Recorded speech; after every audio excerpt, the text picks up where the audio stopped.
ఎప్పుడన్నా ఖురాన్ తీసి చదువుతున్నావా నువ్వు? ఏదో టెంపరవరీగా మేము నమాజ్కు పోతున్నాము, రంజాన్లో ఉపవాసాలు ఉంటాము, ఎప్పుడో కొంచెం జకాతులు ఇస్తామంటే ఊరికే స్వర్గం ఇస్తానని చెప్పాలి అల్లాహ్ సుబ్హానహు వ తఆలా. మారదాము, మంచోడుగా ఇదాము, ఈ హరాముని విడిచిపెడదాము, నీచమైనటువంటి ఈ వ్యవహారాలన్నింటినీ విడిచిపెడదాము, నిస్వార్థమైనటువంటి నిజాయితీపరమైనటువంటి జీవితాన్ని గడుపుదాం. ఎక్కడుంది? అందుకని టెన్షన్ సార్. ఎప్పుడైతే ఆ స్వార్థం కోసం అబద్ధాలు ఆడుతున్నావో, హరాంతో నువ్వు సంపాదించిన ఏ రూపాయితో కూడా నీ బిడ్డలు సుఖంగా ఉండరు. గుర్తుపెట్టుకో. అంటే ఏ వ్యాపారం అయినా సరే నువ్వు అనుకుంటున్నావు నేను భలే మోసం చేశానండి. Abdullah bin Rawaha, Abdullah bin Jabir రదియల్లాహు తఆలా లేదా అబ్దుల్లా బిన్ జరీర్ రదియల్లాహు తఆలా తన బానిసకి డబ్బులు ఇచ్చి పంపిస్తారు మార్కెట్లోకి. మంచి గుర్రాన్ని కొనక్కరా పోవయ్యా అని చెప్పేసి మార్కెట్లోకి వస్తాడు. అప్పుడే ఒక వ్యక్తి పల్లెటూరు నుంచి వస్తాడు. జాతి గుర్రం, మేలు జాతి గుర్రం. చూస్తే ఎలా ఉంటుందంటే బాగా బలంగా దృఢంగా ఉంటుంది. ఎంతకిస్తావు చెప్పు అన్నాడు. 300 అయితే ఇస్తాను. 300 దినారాలు. 300 దినారాలు అయితే ఇస్తాను అండి అన్నాడు. చూసాడు, గుర్రం బాగా నచ్చింది. 300 టక్క టక్క టక్క లెక్కేసి ఇచ్చేసాడు. లెక్కేసుకున్నాడు. సరిపోయినా లేదా? సరిపోయినాయండి. నా గుర్రం నాకు ఇచ్చేసి గుర్రం తీసుకున్నాడు. ఇంటికి వెళ్ళాడు. ఇంటికి వెళ్ళాక నాకు అబ్దుల్లా బిన్ జరీర్ ఏమన్నాడు తెలుసా? అయ్యా ఎంత కొనుక్కొచ్చు?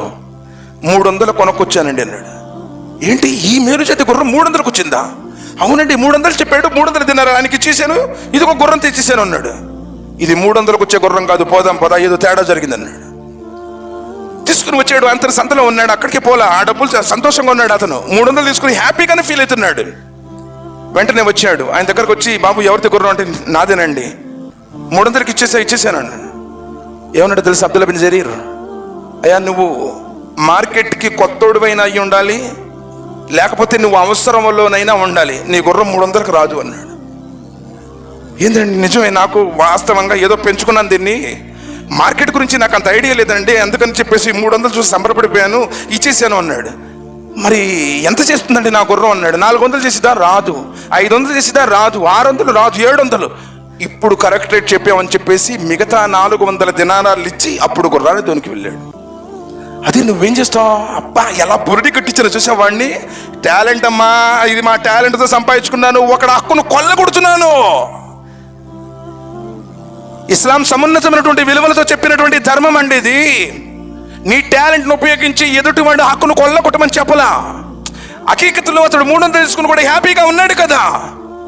కానీ నేను దాన్ని నా హక్కులో తీసుకున్నాను. అల్లా ముందు ఏం చెప్పాలి జవాబు భయంతో వచ్చి మిగతా రేటు కట్టి తీసుకుని వెళ్ళాడు. ఈరోజు ఎన్ని చోట్ల ఎంతమంది హక్కులను కొల్లగొడుతున్నా ఒక్కసారి ఎవరికి వాళ్ళు వెరిఫై చేసుకోండి. పడక మీద లేచిన కాడి నుంచి పాడే మీదకి వెళ్ళేదాకా, పడక మీద లేచిన కాడి నుంచి నువ్వు పాడే మీదకి వెళ్ళేదాకా, ఊహ తెలిసిన కాడి నుంచి నీ ఊపిరి ఆగిపోయేదాకా ప్రతి విషయంలో నన్ను పుట్టించినటువంటి నా స్వామి చూస్తున్నాడు అని భయపడి ప్రతి ఘోరమైనటువంటి పాపానికి దూరంగా ఉండి ఆయన ప్రవక్త విధానం ప్రకారం నడుచుకున్నవాడే ఆయన ఇష్టడవుతాడు.